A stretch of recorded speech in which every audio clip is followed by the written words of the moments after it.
Fish ಫ್ರೈನ ಬಿಸಿ ಬಿಸಿಯಾಗಿ ತಿನ್ನಕ್ಕೆ ಯಾರಿಗೆ ಇಷ್ಟ ಆಗಲ್ಲ ಹೇಳಿ. ಅದು ಒಂದೊಳ್ಳೆ ಪರ್ಫೆಕ್ಟ್ ಮಸಾಲ ಇದ್ರಂತೂ ಫಿಶ್ ಫ್ರೈ ಆಸಮ್ ಅನ್ನೋದ್ರಲ್ಲಿ ಡೌಟೇ ಇಲ್ಲ. ಬನ್ನಿ ನಾನು ಅದನ್ನ ಹೇಗೆ ಮಾಡೋದು ಅಂತ ಹೇಳ್ಕೊಡ್ತೀನಿ.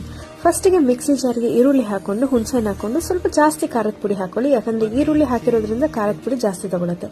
ಹಾಗೆ ಸ್ವಲ್ಪ ಅರಿಶಿನ ಪುಡಿ, ಜೀರಿಗೆ, ಕರಿಬೇವು, ಬೆಳ್ಳುಳ್ಳಿ, ಹಾಗೆ ಮಸಾಲಕ್ಕೆ ಬೇಕಾಗುವಷ್ಟು ಸ್ವಲ್ಪ ಉಪ್ಪನ್ನು ಹಾಕೊಂಡು ನೀರು ಮತ್ತೆ ಮೆಂತ್ಯನ ಹಾಕೊಂಡು ಫೈನಾಗಿ ಪೇಸ್ಟ್ ಮಾಡ್ಕೊಳ್ಳಿ.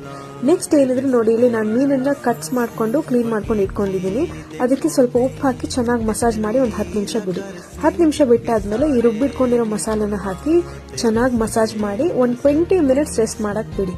ಇಷ್ಟೇ ನಿಮ್ಮ ಫಿಶ್ ಫ್ರೈ ಮಾಡಕ್ಕೆ. ಇನ್ನೇನಿದ್ರು ಆಯಿಲ್ ಹಾಕೊಂಡು ತವಾಗೆ ಎರಡೂ ಸೈಡ್ 5 ಮಿನಿಟ್ಸ್ ಹೋದ್ಬಿಟ್ರೆ ನಿಮ್ ಫಿಶ್ ಫ್ರೈ ಅಂತೂ ರೆಡಿ. ಇದನ್ನ ಒಳ್ಳೆ ರಸಂ ಜೊತೆನೋ ಒಳ್ಳೆ ಸಾರ್ ಜೊತೆನೋ ತಿಂತಾ ಇದ್ರೆ ಇನ್ನೂ ತಿನ್ನೋಣ ಅಂತ ಹೇಳಿ ಅನಿಸ್ತಾ ಇರುತ್ತೆ.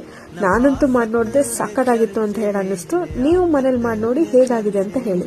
ಅಲ್ಲಿವರೆಗೂ ಹೊಸ ರೆಸಿಪಿ ನಿಮ್ ಜೊತೆ ಬರ್ತೀನಿ. ಅಲ್ಲಿವರೆಗೂ take care, bye. Don't forget to follow and share.